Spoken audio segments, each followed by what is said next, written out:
오늘은 항암 건강기능식품입니다. 우선 복습 좀 할게요. 지난 시간에 했던 게 이제 음식이잖아요. 항암 음식. 그래서 양념류는 마늘, 코코넛 오일, 오레가노 오일, 양파, 후추, 고추 이게 전부 다 항암에 효력이 있다. 어떤 유전인자를 제어하는데 깊은 관련이 있다. 그다음에 야채 중에서 녹황색 채소 새싹 이것은 메틸기를 보충하는데 필수적인 거라서 매 식단에 들어가야 된다. 버섯, 강황, 파슬리, 발효해조, 강황. 강황을 두 번이나 썼네. 이것들도 직접적으로 암세포의 성장을 제어하는데, 억제하는데 영향이 있다. 그 다음에 과일 중에서 포도, 사과, 석류, 알레. 그 외에 이제 음식은 아니지만은 우리가 음식과 비슷하게 먹을 수 있는 녹차, 로얄 젤리, 홍경천, 홍화, 유산균, 이거는 이제 직불이죠. 직불이 비아그라, 발효, 홍삼. 지난 시간에 빠뜨린 게 있었어요. 하나가 대두. 제니스틴이 많이 들어있는 거죠.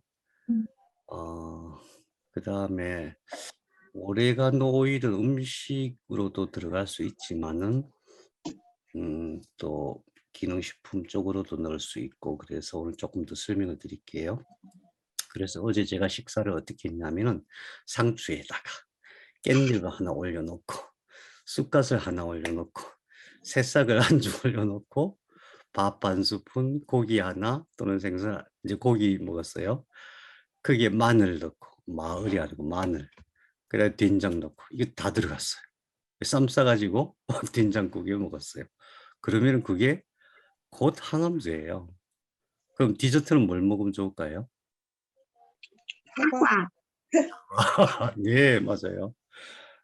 집에 사과가 항상 있어요. 우리 집 근처에 사과 농장이 많이 있어요. 여기 영동은 이제 사과, 포도 이런 농장이 굉장히 많아가지고 직접 이제 사과 재배하시는 분들 창고에서 그것도 못생긴 것만 골라서 싸게 한 박스 사다 놓고 맨날 먹어요. 이게 항암제예요, 이게. 그러니까 우리가 음식을 먹을 때에 음식이다 생각하고 먹으면은 뭐 여러 가지 이제 뭐 입맛에 따라서 가리기도 하고 그러겠지만은 항암제라 생각하면은 이걸 이걸 기본으로 하고 드시면 좋을 것 같아요. 분명히 항암하는데 엄청 도움이 될 거예요. 이것 말고 뭔가 특별한 게 있다. 그럼 그 특별한 것들이 어떻게 어떤 식으로 항암 작용을 하는지 그걸 확인하고 드시는 게 좋겠습니다. 오늘은 자, 오늘부터 간단하게 하기로 했잖아요. 가능하면 30분. 그래서 바로 들어갑니다. 건강기능식품을 따로 왜 먹어야 되느냐 이 부분이거든요. 우리가 주로 이제 암을 치료하는데 항암제 쓰고 천연복합물 쓰고 그 다음에 음식 쓰고 그러는데 음식이나 천연복합물이나 항암제로 넣기 힘들지만은 뭔가 꼭 필요한 그런 부분들이 있거든요. 그러니까 꼭 가려서 먹어야 된다는 말씀을 드리고 싶어요. 뭐가 좋다 이런 게 너무 많거든요. 근데 제가 왜 이걸 중요하게 생각하냐 하면은 많은 분들이 주변에서 "이거 먹고 나았어." 이 소리에 이 유혹을 안 당할 수가 없더라고요. 저도 경험해 보고 옆에서 지켜보니까 "이거 먹고 피암이 나았어. 이거 먹고 유방암이 나았어." 이 소리를 하면은 그 안 땡길 수가 없거든요. 근데 대개 보면은 그게 엄청 비싸요. 한 달에 몇백만 원씩 하더라고요. 그러니까 결국 어떻게 되냐 하면 그것만 먹고 다른 건 하나도 안 하는 거예요. 그래 가지고 실패하는 케이스를 너무 많이 봤어요. 너무 많이. 그래서 우리가 누군가 무언가를 추천할 때에는 반드시 그게 어떻게 항암 작용을 하는지 그걸 꼭 확인하고 드시는 게 좋겠다. 제 경우를 예를 들면은 저는 국제적으로 중국, 막 인도, 베트남 이런 데서 엄청 약을 보냈어요. 특히 중국은 약이 많아요. 백혈병 이게 최고다. 이것만 먹으면 낫는다. 제가 먹을게요, 안 먹을게요? 네, 하나도 안 먹었습니다. 아무튼 진짜 천정까지 쌓였어요. 엄청 쌓아놓고 하나도 안 먹었는데 다만 먹은 거는 형님이 초유 있잖아요. 초유. 초유를 이렇게 알갱이처럼 만들어 갖고 판매하는 게 있더라고요. 그걸 구해 주셔서 그거는 먹어보니까 엄청 맛있어요. 우유 같고 되게 맛있더라고요. 그래서 그거는 열심히 먹었죠. 아주 어떤 사탕보다도 더 맛있어요. 원래 초유는 뭐 좋으니까. 근데 중요한 것은 뭐냐 하면은 안 먹는 것이 최고 좋은 것이다. 원래는 안 먹고 사는 것이 제일 좋은 것이다. 이거거든요. 원래 우리한테 꼭 필요한 음식만 먹는 거예요. 왜냐하면은 음식을 먹는다고 하는 것은 그 음식이 우리 몸 속에 들어가 가지고 우리 몸 속에서 대사작용을 거치면 반드시 그 대사작용으로 인한 어떤 부산물들이 생기거든요. 또 음식은 자기를 방어하기 위해서 반드시 어떤 독성 물질을 함유를 하고 있어요. 예, 그런 것을 다 해독해야 되기 때문에 몸에서는 소화기관에서 굉장히 부담이 돼요. 그래서 안 먹는 게 원래는 최고예요. 그래서 몸이 우리가 평소에 먹는 식사만 하고 모든 것을 다 처리할 수 있도록 그렇게 유지하는 것이 최고 좋은 거예요. 그걸 항상성이라고 해요. 항상성을 유지할 수 있도록 해주는 것이 최고이기 때문에 안 먹는 게 제일 좋은데 일단 암이 나을 때까지만 먹는다. 암세포가 없어질 때까지만 먹는다. 그것도 무엇을요? 꼭 필요한 것만 먹는다. 예, 조금 이따 나옵니다. 음. 그래서 안 먹는 것이 제일 좋은 것이라는 것을 항상 의식하고 있어야 됩니다.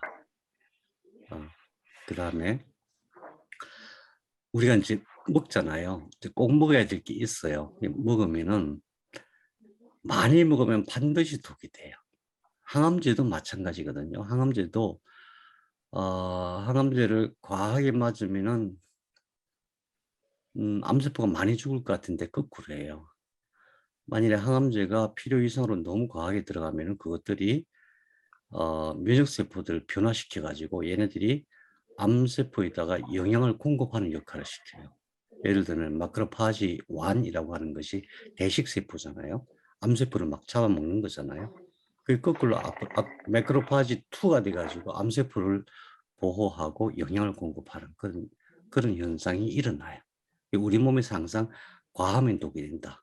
그러니까 건강기능식품을 드실 때 꼭 주의해야 될 것이 과하면 독이 된다. 이걸 잊어버리면 안 되는데 대개 건강기능식품을 권하시는 분들이 보면 굉장히 과하게 권하세요. 엄청 많이 먹으라 그러세요. 그런데 그걸 잘 조절하는 지혜가 꼭 필요합니다. 그리고 제가 또 꼭 말씀드리고 싶은 게 라이너스 칼 폴링이라는 사람이 있었어요. 굉장히 유명한 사람이고 아주 훌륭한 사람이에요. 노벨상을 2번이나 받았으니까. 노벨 화학상을 받고 또 시민운동, 반전운동 이런 걸 막 열심히 하셔가지고 노벨 평화상도 받았어요.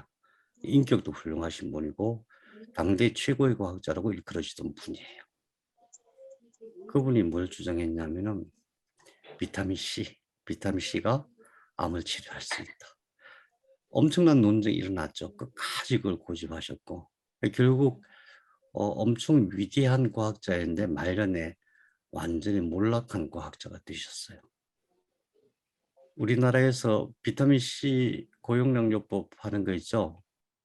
예, 이분 거예요. 음. 그래서 지금도 우리나라에서는 막 하시는 분들 굉장히 많아요. 특히 기능의학 하시는 분들. 거기다가 서울대 그 교수님 한 분 계시잖아요. 이 교수님, 그분이 매스컴에도 자주 나오고 유튜브에도 자주 나와가지고 비타민 C 요법에 대해서 굉장히 뭐 극찬을 하시는데 사실은 과학적인 근거가 없어요. 그러니까 1960년, 70년대부터 지금까지 엄청나게 많은 실험을 하고 연구를 하고 검증을 했거든요. 결과 별로 효과가 없다는 것이 이미 밝혀졌어요.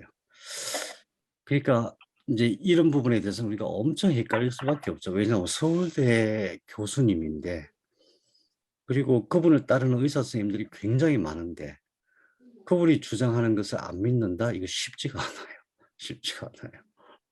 그래서 그것을 하나하나 검증하면서 먹어야 되는데 그러면은 만일에 항암에 도움이 되지 않는데 먹었을 때 별 문제가 없느냐? 부작용이 꼭 있어요. 그게 문제인 거죠. 그래서 비타민 C는 우리가 그렇다고 비타민 C가 아무 효력이 없는 그런 건 아니죠. 비타민이니까 몸이 굉장히 피곤할 때 또 몸이 굉장히 산화가 돼 있을 때 일시적으로 비타민 C 요법을 하는 것은 도움이 되는 게 맞아요. 거기다가 비타민 C 요법에 대해서 엄청나게 많은 검증을 했는데 결과적으로 항암에 별 도움은 안 되지만은 어쨌든 생존 기간을 높이는 데는 어떤 일정한 통계가 나오고 있거든요. 그런 면에서 뭔가 작용을 한다. 이 정도이지 항암 작용이 있다. 이거 아니거든요. 그런데 쉽지가 않단 말이죠. 아주 훌륭한 선생님들이 그걸 아주 확신을 가지고 말씀하시니까. 그래서 각자가 굉장히 좀 공부를 많이 하셔야 된다. 아니 의사 선생님보다 우리가 어떻게 공부를 많이 해? 우리는 암 환자잖아요. 그래서 의사 선생님보다 더 많이 알아야 돼요, 사실은. 그래서 이제 그런 것을 꼭 기억하자. 그다음에 최종 목표는 뭐냐 하면은 항암제든 복합 천연물이든 음식이든 건강기능식품이든 최종 목표는 내 몸 안에 있는 의사가 나를 직접 치료할 수 있게 하는 거거든요. 최종적으로 암을 완치하는 것은 내 몸 안에 의사, 내 몸의 면역세포가 하는 거예요. 그래서 예를 들면은 항암 심하게 하다가 갑자기 돌아가신 분들이 굉장히 많거든요. 그냥 분명히 어제 저녁에 통화했는데 아침에 돌아가셨대. 그럼 보면은 몸이 엄청 다운된 상태고 면역 세포들이 다 지금 뭐 다 쓰러져 있는 상태고 식사도 못하는 상태인데 항암제를 강하게 투입해 가지고 그냥 돌아가시는 분들을 많이 봤어요. 그래서 면역 세포 다 죽이고 내 몸을 다 약하게 하고 그다음에 항암을 하거나 뭐 다른 치료를 한다는 것은 어렵다. 불가능한 일이다. 어찌됐든 간에 내 몸의 건강, 내 몸의 컨디션을 잘 유지하는 것이 엄청 중요하다. 예. 백진호 선생님 좀 무릎이 이렇게 클로즈업 돼 가지고 조금 네 됐습니다. 아주 멋있긴 했는데 완전 추상화였는데 아, 못 봐서 아쉽네요. 안 보입니까? 아니, 그거를 보니까. 네. 네, 그러시구나. 예. 이거 잘 기억하시면 꼭 좋겠습니다. 왜냐하면 저도 그러니까 직접 암 치료할 때는 많은 사람들이 도움을 주시잖아요. 많은 사람들이 조언을 주시고 도움을 주시려고 선의로 굉장히 노력을 하시는 거거든요. 그 선의를 거부하기가 쉽지가 않아요. 그래서 저는 무조건 다 받아놓고. 근데 어떤 분은 힘인가 뭐 그런 거 있잖아요. 한국 원자력 연구소인가 거기서 뭐 개발했다고 하는 거. 한 거의 1년 가까이 방문하시더라고요. 이거 정말 좋다고, 이거 정말 좋다고 막. 아, 해모힘. 예. 음. 그러니까 막 여러 사람들이 번갈아서 와 가지고 설명하고 권하시는데 정말 힘들더라고요. 근데 제가 성분을 이렇게 보니까 이거는 제 판단이에요. 여러분 생각이 다를 수 있는데 이거는 암을 도울지언정 암 치료에는 아무 효과가 없겠더라고요. 그래서 제가 1년 동안 그 수많은 유혹을 뿌리치고 이 아무튼 그런 경우를 여러분들이 굉장히 많이 이제 겪으실 거예요. 그때마다 이것을 꼭 기억하시면 좋겠어요. 첫째, 안 먹는 것이 제일 좋은 것이다. 과하면 반드시 독이 된다. 위대한 과학자들도 아직도 암에 대해서 잘 모르는 사람들이 많다. 최종 목표는 내 몸을 건강하게 해가지고 튼튼하게 해갖고 내 몸이 스스로 치료하게 해야 되니까 내 몸 안에 있는 의사를 믿어야 된다. 이런 부분입니다. 과하면 안 된다는 거죠. 그래서 이제 제가 생각하는 항암할 때 꼭 드셔야 될 건강기능식품이 뭐가 있을까? 첫 번째 버섯 균사체.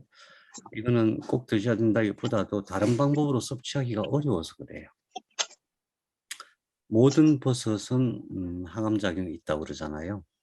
우리 처음에 그 생명체를 분류할 때 어, 원핵생물과 진핵생물로 구분을 했잖아요. 세균, 고세균, 바이러스는 생명체가 아니고. 버섯은 뭘까요? 원핵생물일까요? 진핵생물일까요? 버섯은 그냥 버섯이에요. 버섯은 정말 특별해요. 이게 긴 한 개의 줄로 돼 있어요. 버섯이 이렇게 생겼잖아요. 그런데 그걸 풀면은 하나의 실처럼 다 이렇게 연결이 돼 있어요. 이 균사라 그러죠. 균사. 버섯균이 실처럼 쭉 연결돼 있는 게 버섯이에요. 그래서 그 버섯은 나름대로 특별해요. 그래서 모든 버섯은 항암작용이 있다고 얘기를 해요. 근데 버섯은 제일 중요한 게 여러 가지 다른 기능도 있지만 항암에서 제일 중요한 게 뭐냐면 ODC 억제한다. ODC. ODC가 왜 중요하냐면은 ODC를 억제하는데 ODC가 왜 중요하냐면은 맥을 발현시켜요. 맥을 발현시키면은 자물쇠가 쫙 풀린다 그랬죠. 우리 몸에 있는 유전자 중에서 자물쇠가 쫙 풀리면은 주로 어떤 자물쇠가 풀리겠어요? 바이러스 DNA가 풀리겠죠. 바이러스 DNA가 만드는 단백질은 전부 다 온코진, 항암, 발암 단백질이거든요. 항암 단백질을 풀면 얼마나 좋아. 근데 발암 단백질이에요. 그래서 ODC를 반드시 억제를 해야 돼요. IGF, 그로스팩터. IGF는 인슐린 라이크 그로스팩터죠. 8세포 이부터. EGF, 상피세포 성장인자. 이 두 가지는 암세포를 성장시키는데 필수거든요. 그러니까 이것만 제어하면 그로스팩터만 성장인자만 제어하면 이상 더 이상 커지지는 않거든요. 성장인자가 세포 속에 들어가야만 이게 이 암세포가 커지게 돼 있거든요. 근데 ODC가 그런 것들을 계속 활성화시켜요. 그러니까 암세포가 커진다는 것은 ODC가 작동하고 있다 이렇게 봐야 돼요. 이 폴리아민은 암세포의 에너지원이에요. 이 폴리아민을 또 생성을 시키고 또 린28이라는 것을 생성을 시켜요. 린28이 왜 중요하냐면 렛7이라고 있잖아요. 렛7을 억제를 시키니까 세포가 이렇게 생겨나면은 성숙해가지고 마지막 세포가 되는데 그걸 분화라고 하거든요. 분화가 되면 암이 안 돼요. 증식이 안 돼요. 분화가 되면 증식이 안 되는데 왜 증식이 되냐면 이게 분화가 안 돼. 끝까지 분화가 안 되고. 예를 들어 유방세포라 그러면 처음에 유방줄기세포가 됐다가 그다음에 메센카이멀 스템셀이 됐다가 그다음에 정구세포가 됐다가 그다음에 유방세포가 되는 건데 그럼 끝까지 가서 이 줄기세포가 유방세포가 되면은 증식이 안 돼요. 암세포가 안 돼요. 암세포가 정상세포가 돼요. 그렇게 유도하는 게 렛7이라는 거 하는 거거든요. 렛7이라고 하는 마이크로 RNA를 그것을 일을 못하게 하는 게 린28이에요. 결국은 ODC가 제대로 작동을 하면은 발암 단백질이 자꾸 생기고 성장 인자를 계속 활성화시키고 그다음 암세포의 에너지원을 자꾸 만들고 그다음에 암세포가 정상적으로 분화되지 못하도록 방해를 하고 반드시 ODC를 억제시켜야 돼요. 그때 제일 좋은 게 버섯 균사체예요. 물론 이제 다른 기능들도 있어요. 그 다음에 PG2, PG2 면역을 억제시키죠. T세포를 눈멀게 하잖아요. T세포가 암세포를 공격하지 못하도록 T세포가 명령을 내려야만 암세포를 면역세포들이 공격을 하는데 T세포를 PDL1을 발현시켜야죠. PDL1을 발현시켜가지고 T세포가 우리 몸의 면역세포가 암세포를 공격하지 못하도록 만들거든요. 그 역할을 하는 게 ODC예요. 그러니까 ODC가 하는 역할이 엄청 중요하죠. ODC를 억제시켜야 돼요. ODC를 억제시키는 게 바로 버섯인데 버섯을 우리가 매일같이 음식으로 먹을 수가 없잖아요. 매일같이. 또 버섯을 또 뭐 무슨 약으로 만들 수 없는 거. 그래서 버섯을 가루 내 가지고 만든 건강기능식품들이 많이 있어요. 다만 이제 그 성분을 봐야 되는데 버섯 한 1% 넣고 버섯 균사체 이렇게 해도 허가가 나요. 건강기능식품 만들 때는. 버섯 균사체, 버섯 가루가 몇 프로나 들어있는가 이걸 꼭 봐야 돼요. 그 다음에 이제 오일 중에서 오레가노 오일, 들기름, CBD, 생선기름 이것이 버섯 균사체는 ODC를 억제만 시키잖아요. 근데 이것들은 특히 오레가노 오일은 ODC를 분해를 시켜버려요. 분해를 시키니까 훨씬 더 강력한 거죠. 근데 아시다시피 오레가노 오일은 먹기가 엄청 힘들어요. 굉장히 독하고 강하고 비싸고. 근데 그와 유사한 게 뭐냐? 들기름이에요. 들기름. 근데 들기름은 무슨 문제가 있냐면 굉장히 빨리 산화가 되거든요. 자주자주 방앗간에 가서 들깨 갖다가 자주자주 이렇게 짜서 먹어야 되는데 시골에 살면은 방앗간이 많거든요. 우리 동네도 방앗간이 4군데나 돼요. 이 조그만 동네에. 그래서 뭐 아무 데나 가면은 방앗간에 가서 들기름을 짤 수가 있는데 서울은 그렇지 않은 것 같아요. 그래서 엘린 마을에 우리 집사람한테 부탁을 하면 아마 짜줄 거예요. 필요하면. 아니면은 주변에 기타녀 보면은 방앗간들이 있어요. 그래서 직접 짜가지고 드시는데 한꺼번에 많이 짜지 마시고. 근데 또 한꺼번에 너무 적게는 또 안 짜줄 거 아니에요. 그 많이 짜갖고 우리끼리 나눠서 드신다든가 그렇게 하면 참 좋겠어요. 선생님 그냥 들깨를 먹으면 안 돼요? 들깨요? 음. 들깨를 먹어도 되겠죠. 근데 그만큼 많이 먹을 수 있을까요? 들기름을 뭐 어느 정도 드시는 게 좋은 그러니까 거예요? 들깨를 만일에 막 주걱으로 이렇게 퍼먹을 수는 없을 텐데, 그죠? 음. 깻묵을 다 빼고 그 안에 있는 기름만 빼서 먹으면은 많이 들어가는 거니까 기름으로 먹는 게 훨씬 좋은 것 같고요. 그 다음에 CBD 오일은 이게 불법적인 거라서 이게 대마 씨앗이거든요. 대마 씨앗은 뭐 아무런 환각 작용도 없어요. 아무 문제가 없고 약으로는 굉장히 좋은 약인데 그 안에 들어있는 약 성분이 굉장히 좋거든요. 그런데 그거는 불법이에요. 그래서 구할 수가 없어요. 근데 저 밴쿠버 가면 합법적으로 구할 수 있대요. 그래서 앞으로는 우리 밴쿠버 가서 항암 치료를 하는 게 좋지 않을까. 날씨도 좋고 그 바다가 기가 막히거든요. 어쨌든 그런 게 있다 하는 정도로 CBD는 합법적으로 구할 수는 없다. 그 다음에 생선기름 굉장히 좋아요. 그래서 생선을 기름을 짜서 먹을 수는 없잖아요. 그래서 생선을 드시면은 거기 기름이 많이 들어가 있어요. 생선은 차가운 바닷속에 살잖아요. 그래서 우리 몸에 들어가더라도 잘 굳지를 않아요. 그래서 우리 몸은 리피드, 지방이 굉장히 많이 필요하거든요. 왜냐하면 모든 세포의 막이 지방으로 되어 있어요. 세포 안에 있는 핵막도 지방으로 되어 있어요. 세포 안에 미토콘드리아 거의 한 1000개 가까이 되는데 미토콘드리아 전부 지방으로 쌓여 있어요. 소기관 전부 다. 그러니까 세포 하나 속에도 인지질 이중막이라고 하거든요. 지방이 굉장히 많은데 우리 몸에 있는 세포가 60조 개니까 얼마나 많은 지방이 필요하겠어요. 그래서 생선기름, 생선을 많이 드시는 게 참 좋다. 이것은 ODC를 분해하는 거니까. 오메가3 먹어도 되나요? 예, 오메가3도 생선기름에 들어가 있는 겁니다. 근데 가능하면 음식으로 드시는 게 더 좋습니다. 그러니까, 그러니까 이제 이거는 이제 원래 음식에 속하는 거를 지난주에 빠뜨려 가지고 제가 오늘 말씀드린 거고요. 그 다음에 다들 아시다시피 알로에는 필수적이죠. 알로에가 왜 필요하냐면 PDGF, PKM2, 스테이3 억제하는데 PDGF가 뭐예요? Platelet Derived Growth Factor잖아요. PDGF, 그러니까 혈소판 유래 성장인자인데 말이 어렵지만은 무슨 뜻이냐면은 모든 성장인자를 활성화시켜요. 모든 성장인자. 그러니까 성장인자. 이 성장인자가 들어가야만 암세포가 커진다 그랬잖아요. 암세포가 자꾸 분열을 한다 그랬잖아요.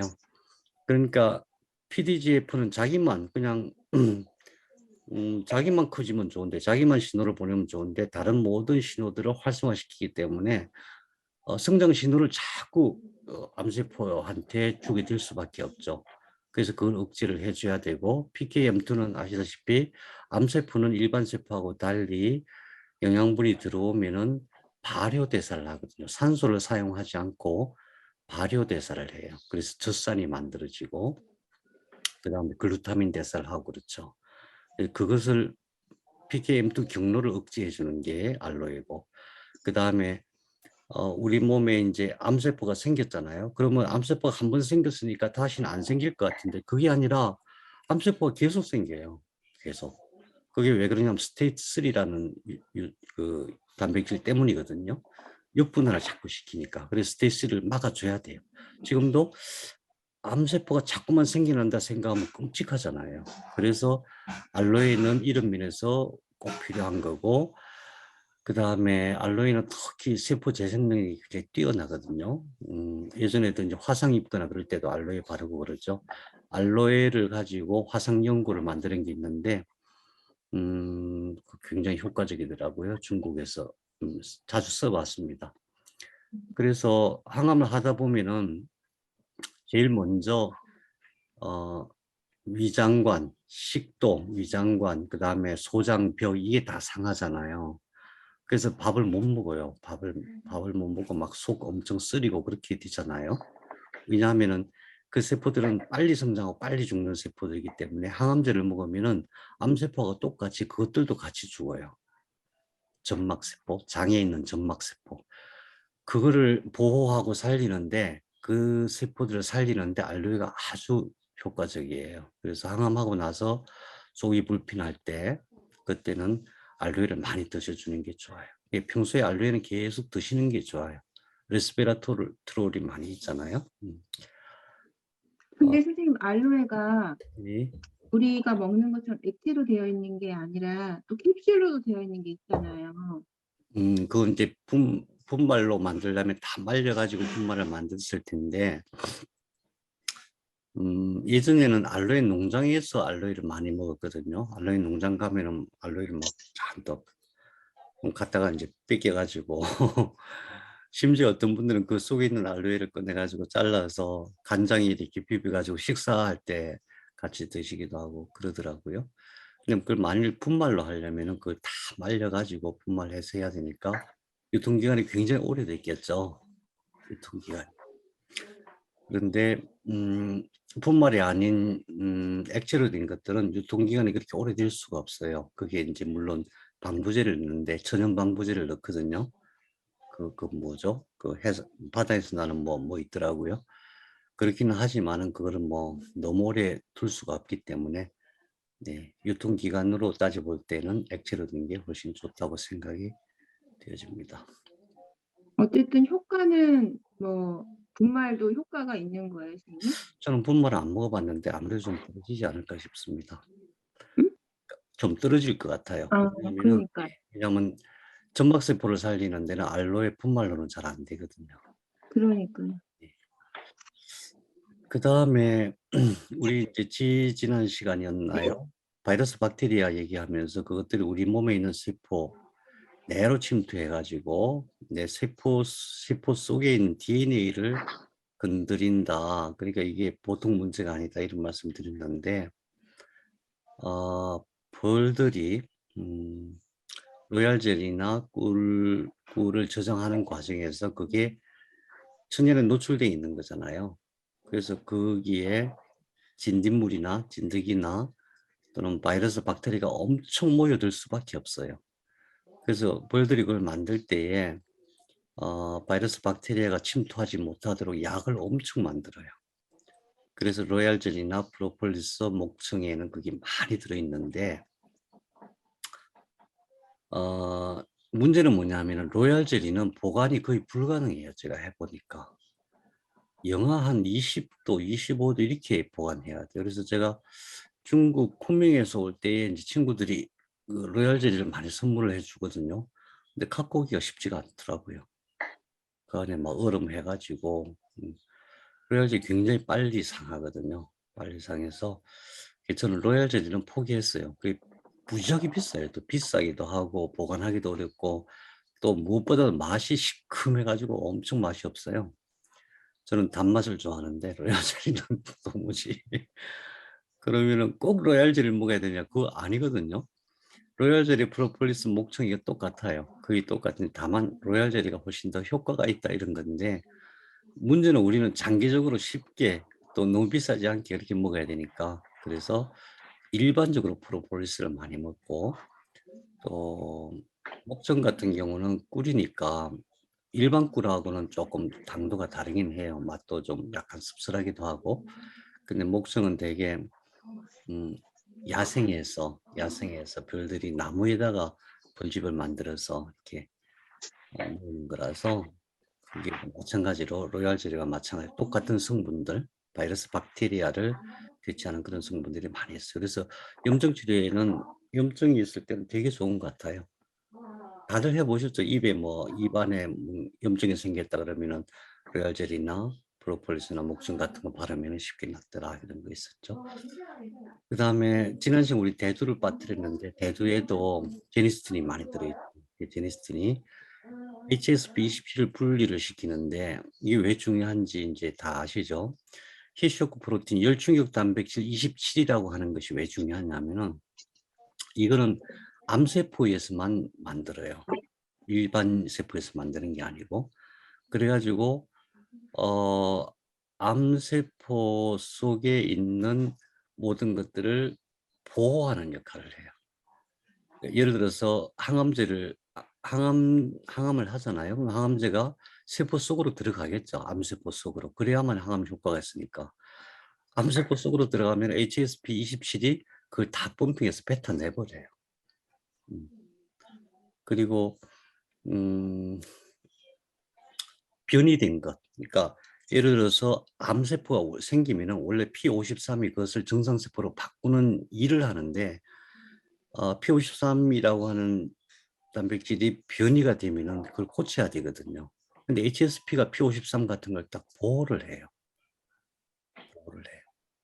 거기다가 NK세포가 내추럴 킬러 세포 얘기 많이 들어보셨죠? NK세포가 암을 공격을 하는데 NK세포에는 CD16이라는 마크가 있어요. 이 CD16 마크를 싹 없애버려요. 그래서 NK세포가 암을 공격하지 못하도록 그렇게 만들어요. HSP27이. 그 다음에 세포에서 뭔가 이상이 생기면은 그 안에서 암세포 안에도 미토콘드리아가 있잖아요. 미토콘드리아에서 카스파제를 만들어서 카스파제가 자살을 시켜요. 암세포를 자살을 시키게 돼 있거든요. 근데 이 카스파제를 다 펌핑을 뱉어버려요. HSP27이. 그 다음에 로스는 이제 활성산소 종, 여러 가지 종류가 있거든요. 활성산소 이런 것도 다 배출시켜요. 그래서 궁극적으로 암세포를 보호하는 것. 그래서 우리가 암세포의 수호자라 그랬잖아요. 암세포의 수호자 HSP27을 이거를 분리를 시켜야 돼요. 아니 항암제도 들어가면 다 뱉어내지. 몸이 스스로 자기를 고치려고 하면 그것도 다 못하게 막지.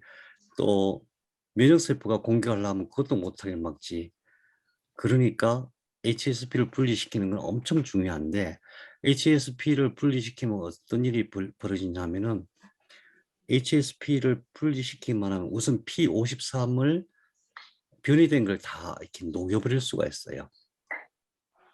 혹시 기억나서 유비퀴틴이라는 게 있다고. 유비퀴틴이 그걸 탁탁탁 붙여가지고 프로테아좀이라는 데 탁 집어넣으면 거기서 샥 갈아가지고 그 아미노산 펩타이드 단위로 싹 분리를 시켜요. 그래 다시 재사용할 수 있도록 만들거든요. 변이된 P53을 바꿔버려요. 변이됐다는 얘기는 우리 지난번에 전자기력 이런 거 공부하시면서 단백질이 이렇게 생기면 자기 각도가 있어요. 이 모양이 딱 정해져 있어요. 각도가 있고 입체적으로 어떻게 휘었고 이런 게 있는데 그게 정상적인 형태를 갖고 있어야 이게 정상이고 이게 각도가 잘못 그러니까 예를 들어서 90도가 휘어야 되는데 100도가 휘었다 이런 거 또 왼쪽으로 휘어야 되는데 오른쪽으로 휘었다 이게 잘못된 거거든요. 그러면 유비키틴이 가가지고 그것을 이렇게 재조립을 하려고 하다가 안 되면 이제 프로테아 좀 넣어가지고 사분해를 시켜버리거든요. 그렇게 해서 변이된 P53, 그러니까 암세포를 보호하는 변이된 인자를 분해시키는 게 HSP 27이 그러니까 변이된 것들을 분해시키는 유비퀴틴인데 그런 유비퀴틴이 작동할 수 있도록 HSP27을 분리시켜야 그런 작용이 가능해요. HSP27을 분리시킨 게 뭐냐? 로얄 젤리 프로폴리스 목청 대두다. 그죠? 선생님 질문이 있는데요. 네네. 그 프로폴리스를 언제 먹는 게 좋아요? 효과가 좋으려면? 프로폴리스요? 네. 저는 뭐 상관없다고 생각되는데요. 그래요? 예, 다만 프로폴리스나 로열진이나 목청 이런 것들이 열에는 조금 약한 편이에요. 그래서 막 끓이거나 이럴 필요는 없기 때문에 가능하면은 식후 그리고 그 대두는 두부나 네, 청국장이나 네, 내지는 된장 혹은 두유 이런 거잖아요. 네, 네. 근데 그 두유를 유산균으로 만드는 것도 효과가 있는 거예요? 마찬가지로? 음, 유산균 문제는 조금 심각한데요. 우리 음. 몸속에 장 속에 있는 그 미생물이 한 100조개 된다 그러잖아요. 그러니까 유산균 뭐 몇백만 개 들어가 봐야 아무 효과가 없는데 그러니까 굳이 유산균으로 넣을 필요는 없고 제일 좋은 거는 발효시키는 거거든요. 발효시킨다는 얘기는 어, 우리 몸속에 들어가서 콩을 그대로 먹는다고 가정해 봐요. 생콩을 아니면 또 삶은 콩이라 그대로 그냥 씹지 않고 먹는다고 생각해 봐요. 들어가서 소화가 하나도 안 돼요. 콩밥을 해도 그 콩이 소화가 안 돼요? 안 씹으면 아. 잘 씹어야만 돼요. 음. 그렇기 때문에 그 얘기는 무슨 얘기냐면 이게 잘 분리가 돼야 되는데 식물은 의외로 잘 분리가 안 돼요. 그리고 잘 접촉이 돼 있을 뿐만 아니라 또 세포막들이 굉장히 강력해요. 아주 강력해요. 그래서 제일 좋은 것은 발효하는 거예요. 발효를 시키면 이게 완전히 분리돼 갖고 나와요. 그래서 된장이나 청국장이 좋은데 특히 청국장이 좋아요. 청국장은 진짜 지난번에 최현주 선생님 그 자료 보내주신 거 보면은 어떤 분이 그런 얘기 하시잖아요. 대장이나 직장까지 올리고당이 없어서 못 간다. 올리고 그 청국장이 그 끈적끈적한 그것이 올리고당이에요. 그래서 청국장이 참 좋은데 제가 집사람 보고 된장을 자꾸 만들길 된장을 무슨 단지를 몇 개를 만들더라고요. 아니 된장 말고 나는 청국장이 더 좋은데 왜 그래? 그거 만드셔서 파세요. 청국장 만들어서. 예, 그래서 제 생각에는 청국장에다가 음. 콩은 그 야생콩이 있어요. 저기 시베리아 가면은 어. 시베리아 고려인들이 조박농업이라고 어떻게 하냐면요. 큰 배낭에다가 음. 콩을 잔뜩 집어넣고 가면서 줄줄줄줄 가면서 흘리면서 가요. 그냥 흘리면서 계속 한 방향으로 가요. 점심때가 되잖아요. 거기서 도시락 까먹고 뒤로 돌아야 또 줄줄줄줄 흘리면서 와요. 그리고 나서 나중에 수확해요. 땅이 워낙 넓어가지고 그런 식으로 콩을 재배를 하거든요. 거기서 수확한 콩을 밀수 만들어 갖고 파는 게 있어요. 옛날에 바리의 꿈이라고 들어보셨어요? 바리의 꿈? 거기서 그 음. 수입하는 일도 하고 그랬었는데 저희들도 그거 연결하고 싶어서 한번 누구를 보내드린 적도 있고 그래요. 그래서 아무튼 어 콩을 발효시켜서 그러니까 된장이나 청국장을 만드는데 거기다가 뭘 넣느냐? 음, 거기다가 그 도토리 가루, 음. 그다음에 뽕잎, 또 감잎 뭐 이런 것들을 잔뜩 넣어가지고 청국장이나 된장을 만들면은 엄청난 항암제가 될 것 같아요. 네. 그래서 어쨌든 HSP27이라는 것을 꼭 분리시켜야 되기 때문에 로얄 젤리, 프로폴리스, 목청, 대두 이런 거는 꼭 필요하다. 대두는 음식으로 먹으면 되니까 로얄 젤리는 너무 구하기도 어렵고 보관하기도 어려우니까 프로폴리스나 목청이 제일 적당하다. 근데 목청은 또 구하기가 되게 어려워요. 뭐 되게 어려워요.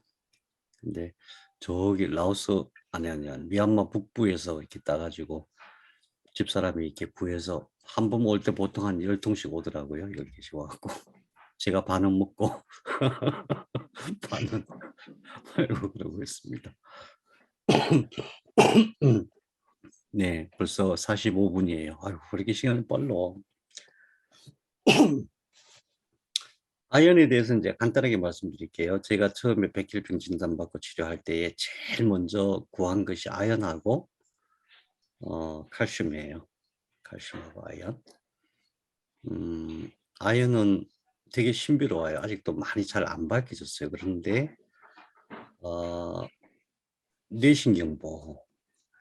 항암하면 반드시 뇌가 나빠지게 돼 있어요. 기억력 막 떨어지고 그래요.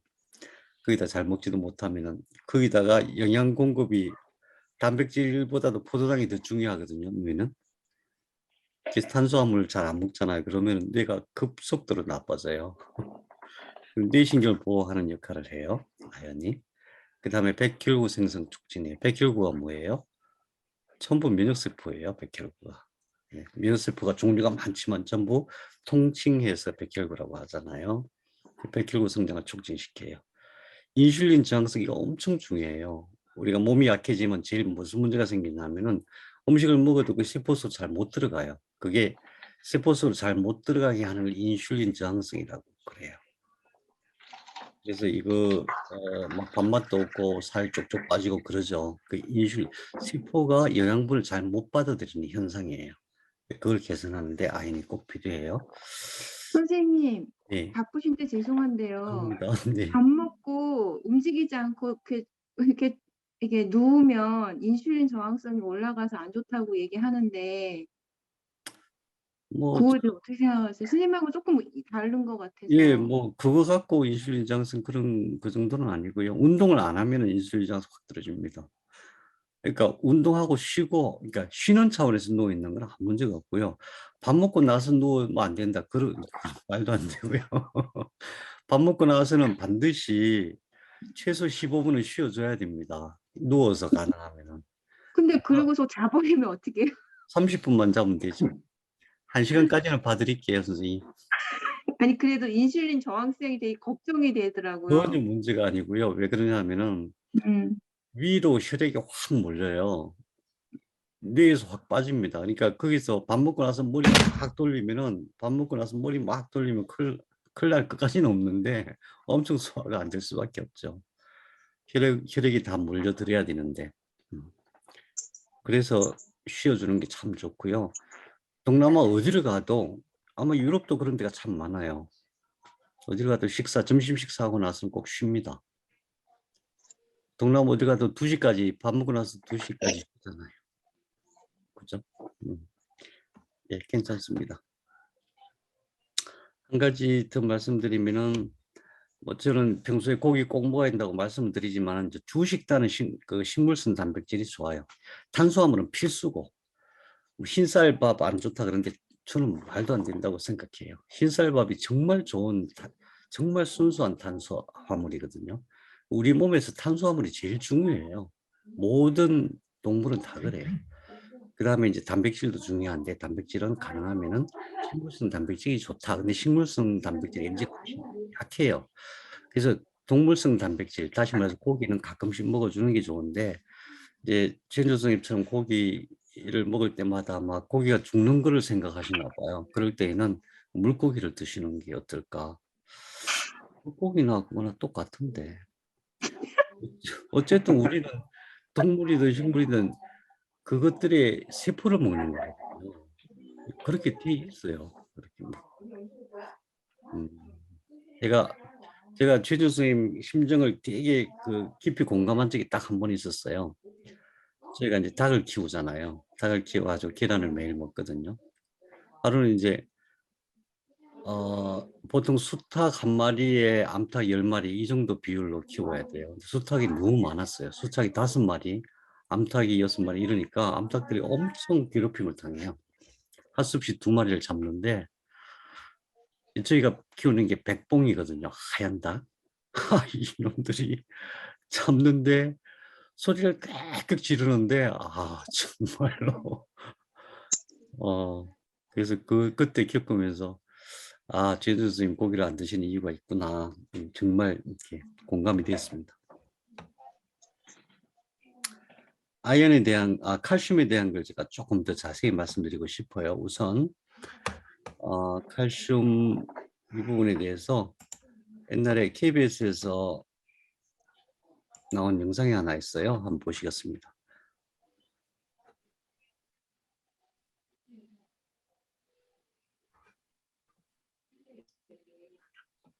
혈액 속의 칼슘 농도가 소리 낮아지면 왜 들리십니까? 마비 증상이 일어나는 것일까? 네. 쥐의 심장 근육을 이용해 칼슘이 실제 근육 운동에 어떤 역할을 하는지 확인했다.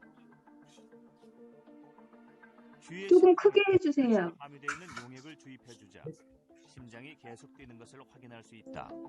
좀 더 크게 해주세요. 그러나 칼슘이 전혀 들어있지 않은 용액을 주입해주자 심장이 멈춰버렸다.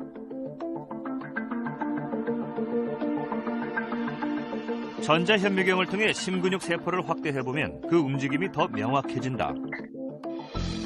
칼슘 용액이 주입될 때의 세포는 활발하게 수축 이완 운동을 하지만 칼슘이 없는 용액에서는 세포가 움직이지 않았다. 우리 몸에 있는 근육들이 수축하기 위해서는 먼저 전기적인 신호가 와야 되는데 그 전기적 신호가 전달되는 과정에서 세포 내에 칼슘이 올라가면서 수축 단백들의 운동을 가능하게 해줍니다. 예. 그 생로병사의 비밀에서 칼슘과 심장 이렇게 치면 나옵니다. 그다음에 또 한 가지 한번 보시겠어요? 칼슘이 전기신호, 그러니까 전기신호를 특히 신경세포가 그렇거든요. 신경세포가 전기신호를 보내는데 전기신호를 발생을 시키는데 칼슘이 어떤 역할을 하는가.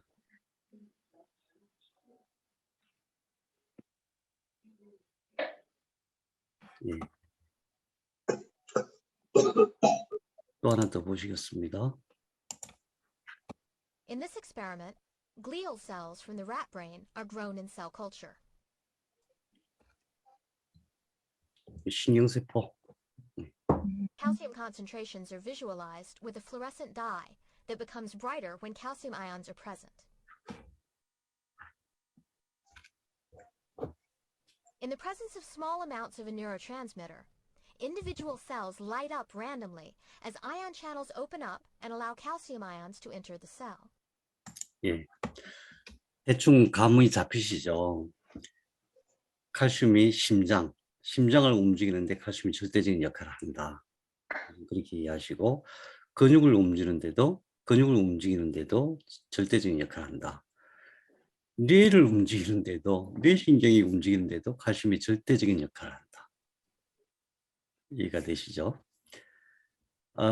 근데 제가 이제 제가 칼슘이 중요하다는 건 뇌 공부하면서 알았어요. 이 그림에 보시면은 이 칼슘의 이온 통로거든요. 칼슘이 들어가는 경로도 엄청 복잡하고 들어가서도 함부로 움직이지 않아요. 칼슘은 뭔가 만나면 이렇게 딱 어떤 결정을 만들어요.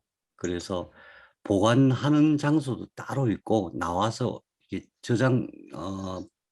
이렇게 활동하는 장소 따로 다 있어요. 따로 정해져 갖고 굉장히 회로가 복잡해요. 굉장히 복잡해요. 한 8군데 정도 있어요. 미세포 속에서도. 그런데 문제는 뭐냐 하면은 일반적으로 우리가 먹는 칼슘 보충제라고 하는 것들은 되게 세포속으로 잘 안 들어가요. 그럼 이게 안 들어가면 어떻게 되느냐. 세포 바깥에서 어딘가에서 뭉쳐가지고 그게 석회화가 돼요. 칼슘이 뭉쳐서 석회화가 되는 거예요. CaCO3. 그래서 제가 이제 치료 시작할 때 저는 다른 건강기능식품은 거의 생각 안 하고 칼슘하고 아연을 구해야 되긴 한데 아연은 이미 나와 있는 게 있더라고요. 좀 비싸서 그렇지. 그때 아무튼 비싸긴 했지만 꼭 그걸 먹어야 되겠다고 결심을 했고 칼슘을 구할 수가 없었어요. 세포 속으로 들어가는 칼슘을.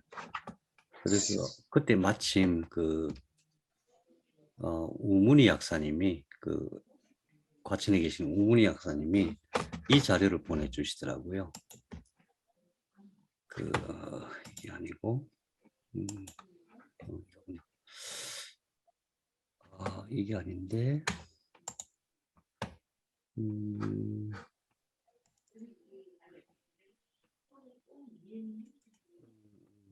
네, 이 자료네요. 이 자료입니다. 이분이 누구냐 하면은 그때 마침 이분이에요.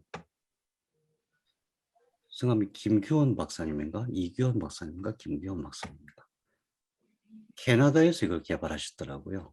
캐나다에서 개발하시는데 제일 중요한 자료는 뭐냐면 이게 세포수로 들어갈 수 있는 칼슘을 만드신 거예요. 음. 그래가지고 이분이 이제 또 유튜브에도 강의를 해놓으신 게 꽤 많이 있어요.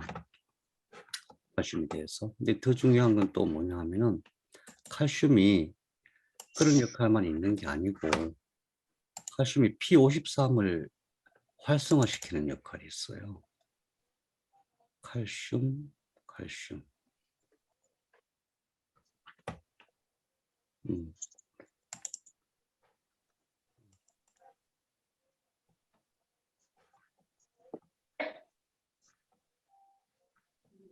뼈 건강 연구소 소장님으로 쥐 심장을 3만 명의 운동을 하지 않으면 안 돼요. 보셨죠? 아가씨들이 다 약들도 처방받아야 된다는 거. 나중에 유튜브에서 한번 이규원 박사를 한번 쳐보시기 바랍니다. 이분이 이제 칼슘의 작용과 특히 그 암과의 관계에 대해서 여러 가지 자료를 영상을 만들어 놓으신 게 있습니다. 그런데 이제 정말 중요한 게 뭐냐면은 Rare cancer with calcium P53 crosstalk with EFN.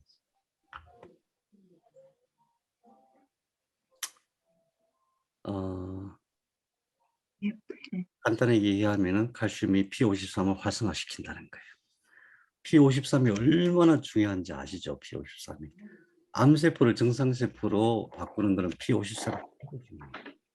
P53. 그래서 암세포 속에 있는 P53이라고 단백질은 전부 변이 되어 있어요. 암세포를 보호하게 되어 있잖아요. 근데 정상세포의 P53. 이게 만약 칼슘이 들어가서 충분히 공급되면은 암세포 안에 있는 P53도 정상세포로 바꿀 수 있는 가능성이 있다고 보여지는 거죠. 그래서 어쨌든 칼슘은 심장을 튼튼하게 하는데 굉장히 중요하다. 이게 왜 암 치료할 때 절대적이냐면은 항암제 하잖아요. 항암제를 안 하더라도 암세포가 커지면은 거의 대부분 부정맥이 생깁니다. 부정맥 어떻게 확인하냐면 이렇게 손에 맥박, 여기가 이제 맥이 뛰는 자리잖아요. 맥, 여기 보면은 살짝 튀어나온 뼈가 있어요. 그 가운데 손가락으로 잡고 세 손가락을 이렇게 대고 세우면은 맥이 느껴져요. 맥이 뛰다가 갑자기 툭 안 뛰어. 툭툭툭 뛰다가 쫙 멈춰. 그 다음에 또 툭툭툭 뛰고 그래요. 그러면은 이 현상이 일어난 병원에서 굉장히 긴장하거든요. 병원에 가면은 바로 이제 심장내과 보내갖고 막 온갖 검사를 다 하고 뭐 처방을 하고 그래요. 그러면 이제 복잡해져요. 그러니까 저도 수시로 그랬거든요. 수시로 부정맥이 발생하는 거예요. 그래서 야, 이 부정맥 못 잡으면 안 되는데 부정맥 못 잡으면은 심장마비 올 가능성 많은데 그랬거든요. 근데 그래서 제가 칼슘이 필요했어요. 근데 마침 그 행복한 약국의 의약사님께서 이 자료를 보내주시면서 이걸 먹어야 된다. 그때 제품 이름이 마라셀이었어요. 중요한 건 뭐냐면 좋은 거는 다 비싸 또 어떻게 아연도 그렇고 마라셀도 그렇고. 그래서 요즘은 저는 이제 그때부터 지금까지 계속 아연하고 칼슘 먹고 있는데 그게 너무 비싸가지고 어떻게 맨날 의약사님한테 투덜거렸더니 의약사님이 똑같은 성분인데 싸게 만들어서 아직 아무튼 그런 루트를 또 알려주시더라고요. 그래서 그걸 먹고 있습니다. 매일 아침 일어나면 제일 먼저 하는 게 부정맥. 어떻게 드세요? 아침에 일어나면 일단 입을 헹궈야 되잖아요. 입속에 박테리아 바이러스 많으니까 입을 이제 교수소해갖고 헹궈내고 그 다음에 물을 약간 미지근하게 해가지고 컵 한 잔에다가 스포이드거든요. 스포이드 이렇게 빼가지고 스포이드 이만하거든요. 스포이드 이만한 거 안에 채워가지고 그리고 그냥 그거 마십니다. 얼마나 드세요, 하루에? 하루에 한 번요. 2.5? 모르겠어요. 제가 제가 원래 대충 사는 사람이라서. 근데 중요한 것은 칼슘이 꼭 필요하긴 하지만은 넘치면 안 돼요. 그래서 약간 부족한 듯하게 그렇게 먹는 게 좋은 것 같아요. 그래서 특히 항암할 때는 암세포가 많을 때는 심장이 약해질 수밖에 없어요. 근데 심장이 약해지면 모든 게 다 약해져요.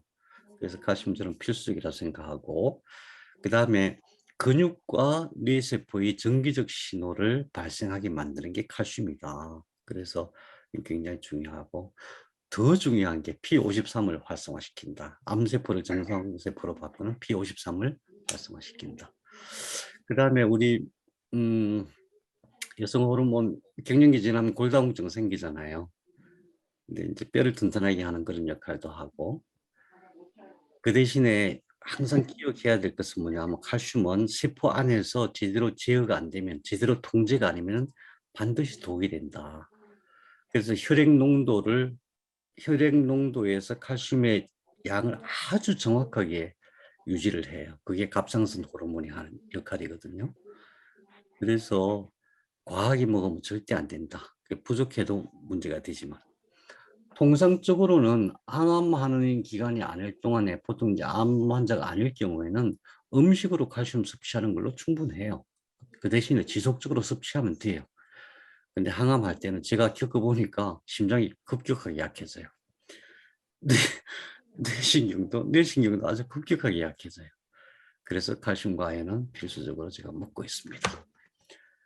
자, 마무리할게요. 그 다음에 이제 제가 뭐 이게 자세한 설명은 안 드리지만 제가 늘 쓰는 게 셀레늄 글루타치온 메트폴린. 우리 항상 항산화 얘기하잖아요. 항산화는 잘못된 항산화제가 너무 많아요. 기본적으로 어떻게 생각해야 되냐면은 항산화제라는 게 뭐냐면 들어가서 전자를 뱉어내는 거예요. 전자를 뱉어내. 그럼 내가 갖고 있는 전자를 뱉어내고 나는 어떻게 돼요? 내가 산화가 되잖아요. 들어가서 남은 항산화 시켜주고 자기는 산화돼. 그럼 산화 물질이 쌓일 거 아니에요. 그러니까 이게 아주 문제가 심각해질 수가 있어요. 근데 그 작용, 그러니까 자기가 가서 항산화 시켜주고, 항산화 시켜준다는 말을 거꾸로 얘기하면은 환원이란 뜻이거든요. 환원시켜주고 자기는 산화가 됐다가 다시 환원되는 역할을 하는 게 셀레늄과 글루타치온이에요. 셀레늄과 글루타치온. 그러니까 이걸 맨날 셀레늄 글루타치온 먹을 필요는 없는데 항상 준비하고 있다가 뭔가 몸에 pH 농도가 높다. 혈액 검사만 항상 나오잖아요. 그때는 셀레늄 글루타치온을 먹는 게 좋아요. 이거는 약국에서도 쉽게 구할 수 있고, 또 저 같은 경우는 셀레늄 글루타치온 메트폴린 같이 섞어가지고 환을 만들어서 항상 준비해 놓고 먹고 그랬어요. 필요하면은 저한테 얘기하면 좀 나눠드릴 겁니다. 근데 그 메트폴린도 왜 들어가냐? 이게 인슐린 저항성 얘기하잖아요. 인슐린. 원래 메트폴린이 인슐린 약이 기본이거든요. 근데 인슐린 그 당뇨병 약이 기본인데, 당뇨병 원인이 물론 인슐린을 못 만드는 것도 원인이 되지만 더 중요한 건 뭐냐면은 세포가 포도당을 잘 받아들이지 못하는 그런 문제거든요. 세포의 문제예요, 사실은. 세포의 인슐린 저항성을 줄이는 게 메트폴린이에요. 그래서 메트폴린을 글쎄요, 뭐 처방을 받아야 되는지 안 받아야 되는지 모르겠는데 어쨌든 셀레늄 글루타치온은 약국에 가면 얼마든지 있고, 메트폴린 같은 경우는 뭐 마음만 먹으면 얼마든지 구하죠. 저는 만일에 한국에서 안 된다 그러면 그냥 샥 인터넷으로 샥 뒤져보면 다 나옵니다. 전 세계에. 대신에 메트폴린 1kg, 뭐 셀레늄 1kg, 약을 셀레늄 1kg를 사놓고 이렇게 양을 재보니까 셀레늄 되게 조금씩 먹는 거거든요. 한 100년을 먹어야 되겠더라고요. 100년. 엄청 많이. 그런 식으로 먹고 있습니다. 예, 아무튼 그런 게 항산화는 다른 걸로 하면 하는 건 별로 추천하지 않는다. 셀룰린 글루타치온이 제일 좋고, 그다음에 세포가 영양을 잘 받아들일 수가 할 수 있는 것은 메트폴민이다. 필요하면 병원에 가서 메트폴민 처방을 받아도 좋고, 아니면 내가 스스로 구해서 먹을 수도 있겠다 이런 생각이 들고요. 또 한 가지 이제 항암하다 보면은 자꾸 염증이 생겨요. 그 염증이 생기면 약간 긴장하셔야 돼요. 이게 무슨 얘기냐면은 면역세포가 약해졌다는 뜻이거든요. 면역세포 중에 호중구 이런 것들. 그 개체 수가 줄어들었다는 얘기예요. 항암하면 반드시 골수세포가 많이 죽거든요. 그때는 일단은 바깥에서 감염이 들어가지 않도록, 바깥 감염이라고 하는 것이 피부, 그다음에 코 이런 데잖아요. 그때 음물을 쓰시는 게 저한테는 제일 추천을 해드리고 싶어요. 음물. 네. 그다음에 BRM 연구에서 나오는 그 건강기능식품이 많이 있는데 여러 가지 다양한 게 있는데 다른 거는 제가 별로 꼭 BRM 연구소 걸 드시라고 얘기하고 싶지는 않아요. 더 좋은 게 있으면 다른 데서 구해서 드시면 좋은데 이거는 다른 데서 구하기 어렵더라고요. 이걸 왜 그러냐면은 버섯 되게 중요하잖아요. 65%가 버섯이에요. 65%. 그다음에 민들레 12%, 동충하초, 그다음에 각종 필요한 미네랄 다 넣고 이 BRM에서 직접 만든 거라서 렉시움하고 프로폴리스하고 알로에 그거는 BRM 제품이 좋은 것 같아요. 제가 자세히 말씀드리면 약장사 하는 것 같고 그만하고 자 다음 주부터 이렇게 하려고 그러는데 여러분 의견이 어떠신지 좀 여쭤보고 싶어요. 사실 좀 어려웠잖아요. 그래서 이걸 다 세분화 시켜봤어요. 그랬더니 예를 들어서 역분화를 설명할 때에 역분화 그러면 어렵잖아요. 암세포는 새 생명이 되고 싶은 놈이다. 그런 의미로 싹 설명하고 NF 가파 스테이스3 약 이러면 진짜 머리 쥐나잖아요. 처음 듣는 사람. 그러니까 암세포를 보호하겠다고 이렇게 제목을 정해서 암세포를 보호하는 시스템이 작동한다. 이걸 설명하고 메틸기가 진짜 중요하거든요. 메틸기가. 그래서 녹황색 채소는 매일 먹어야 되는 이유가 메틸기가 보충이 안 되면 아무것도 안 돼요. 아무것도 안 돼. 그래서 무엇이 제일 중요한지 이렇게 하고 메틸기를 설명하고 성장이 쫙 설명하려면 이거 다 설명하려면 지나잖아요. 그림까지. 그럴 필요가 없겠더라고요. 제가 지금 다시 생각해 보니까 암은 성장 인자가 들어가야만 이렇게 증식이 된다. 성장 인자가 못 들어가게 막으면 이게 안 커진다. 일단 안 커진다. 정상세포로 돌아가는 건 나중 문제를 치더라도 일단 안 커지기만 해도 이게 얼마예요, 그죠? 그래서 그만 커져라, 얍. 최종적으로 이게 작동하거든요. 그다음에 분화가 되면 증식이 안 돼요. 분화가 되면 정상세포로 바뀌어요, 암세포가. 그래서 가다가 중지못하면 아니간만 못하니라. 그다음에 이 면역세포를 속이는 시스템이 있어요. 이 세 가지. PDL1, CTLA4, CD16. 그래서 감히 나를 속이다니. 이런 식으로 쭉 뽑아보니까 16개예요. 근데 이게 준비하다 보면 이게 20개가 될 수도 있어요. 그래서 이거를 20주나 하려면 또 지겨울 것 같아갖고 그냥 대신에 이걸 30분 안에 딱 간략하게 30분 안에 모아서 일주일에 2번 하면 어떨까 싶은데 어떠세요? 30분씩? 네, 30분씩. 백진현 선생님 나오세요. 백진현 선생님 의견 주세요. 일주일에 2번씩 하면 어떨까요? 일주일에 2번씩 아까 말씀하셨던 아이템으로요? 예, 이런 식으로 30분씩. 그럼 몇 개 챕터가 되나요? 지금 16개 정도 되는데 하다 보면 아마 20개 가까이 될 것 같아요. 가능하면 짧게 잘라서 가장 알아보기 쉽게 자세히 설명하고 이런 거 다 빼고 왜 그런가, 왜 암이 치료가 안 되고 어떻게 하면 암이 치료되는가 딱 그것만 요약하고 뽑으니까 좀 대충 뽑으니까 16개 나오는데 이걸 조금 더 세분화하다 보면은 아무튼 20개 안쪽일 것 같아요. 그거를 1시간에 설명할 수 있는 거 먼저 하나 하시고요. 네. 나머지는 선생님이 원하시는 대로 하세요. 1시간에 설명할 수 있는 거. 암이 왜 발생하고 어떻게 하면 막을 수 있는지. 처음엔 첫 시간에 1시간으로 하고 다음부터는 네. 30분씩. 그럼 30분씩 하면 너무 기간이 너무 길어져서 일주일에 2번 하는 건 어떠세요? 그거는 관계없어요. 네. 아니면은 일주일에 뭐 한 번을 30분, 1시간씩 하셔도 되고.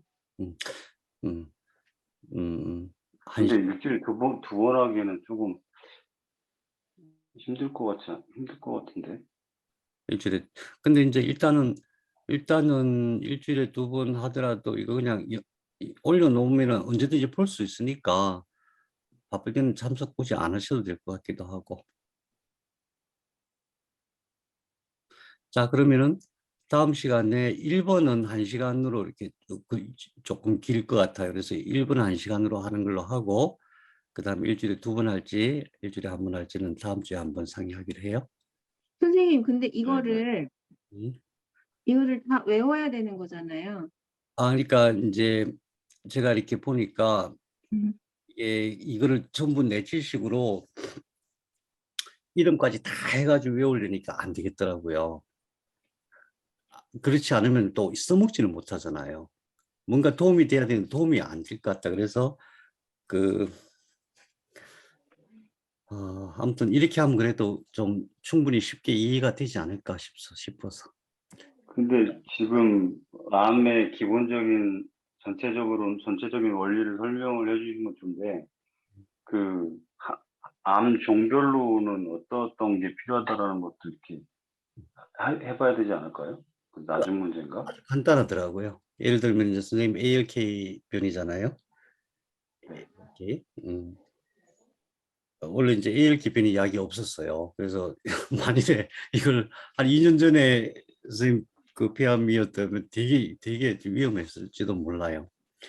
근데 몇 가지 예를 들어서 췌장암, 대장암, 뭐 라스 변이, 뭐 픽3CA 뭐 이런 몇 가지 이게 특이한 것들이거든요. 각 암종별로 하는 건 아주 간단하게 할 수 있겠더라고요. 근데 이게 더 중요하고 이 바탕이고 그다음에 각 암종별로 하는 것은 좀 간단할 것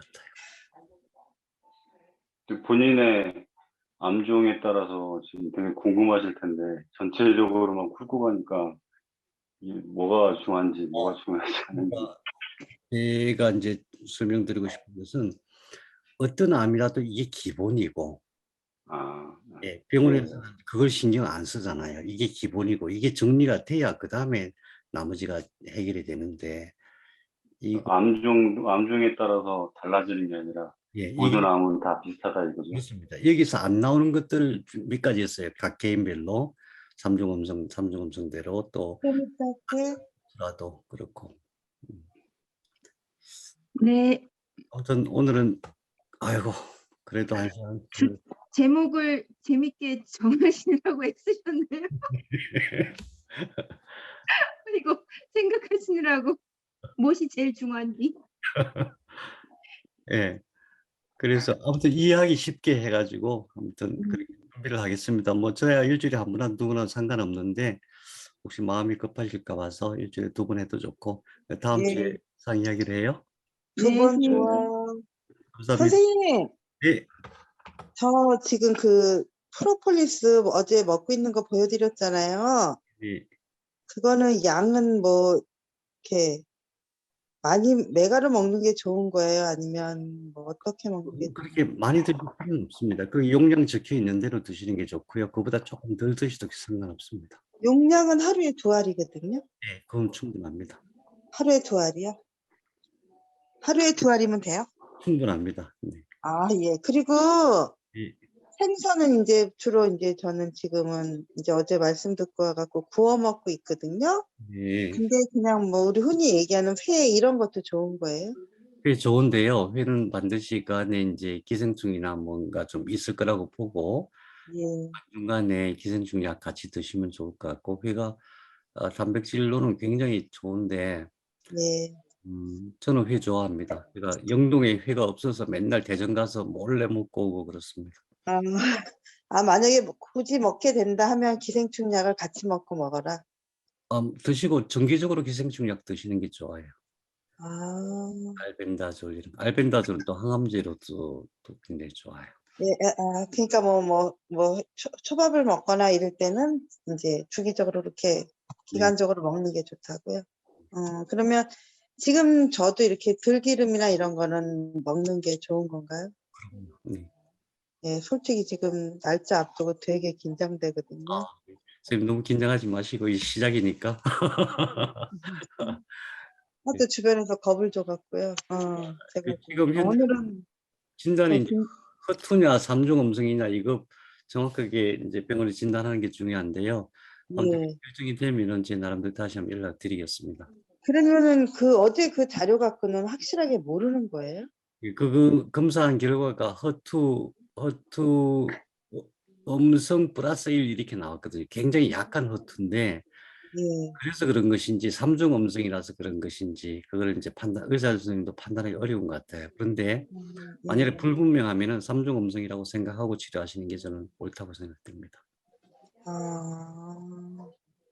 허투가 플러스 1일 때는 약하다 이 말이죠? 예. 이거를 허투 그러면 유전자 변이 검사를 했는데 예. 했을 때에 예를 들면 허투 변이가 되면은 암세포 성장 인자가 한 50배 이렇게 확 나오거든요. 예. 그거가 아닌 거예요. 그런데도 불구하고 암세포가 커져 있기 때문에 예. 그 원인을 허투로 봐야 돼요. 허투가 암세포를 크게 만드는 것이냐 아니면 다른 원인이 있느냐 이렇게 봐야 되는데 원래 삼중 음성 유방암이 수용체를 못 찾고 있는 암이거든요. 그래서 병원에서 어렵다고 얘기하는데 그렇지는 않습니다. 지금까지 이제 설명드린 그런 것들을 기본으로 해서 하시면은 잘 될 겁니다. 굉장히 이게 그 유방암 중에는 안 좋다고 저도 얘기는 들었거든요. 만약에 삼중 음성일 경우는. 네. 그러면 안 좋다는 얘기는 뭐냐면 항암제가 잘 없다는 뜻이거든요. 예. 근데 항암제로 완치할 걸로 기대하는 게 아니기 때문에 예. 걱정하지 마시고 병원 잘 다녀오세요. 정말 걱정 안 해도 되는 거죠? 네. 그러면 들기름을 오늘 저 보낼 때 사모님한테 부탁을 할 걸 잘못했어요. 아닙니다. 그 주변에서 혹시 짤 수 있는데 가까이 있는데 한번 꼭 찾아보시고 예. 그게 없으면은 집사람한테 연락 주시면 좋겠습니다. 그러니까 오늘 제품이 오늘 갔나 모르겠네요, 혹시. 제가 필요하면 그럼 연락드리면 되는 거죠? 네, 그러시죠. 네, 감사합니다. 감사합니다. 저는 수고했습니다. 후원하는 거에 동의합니다. 감사합니다. 예. 네. 감사합니다. 네, 여러분 예. 건강하십시오. 감사합니다. 화이팅! 예. 병원 잘 다녀오세요. 감사합니다. 백진현 선생님은 수고하셨습니다. 빨리 가서 주무세요. 감사합니다. 수고하셨습니다. 고생하셨습니다.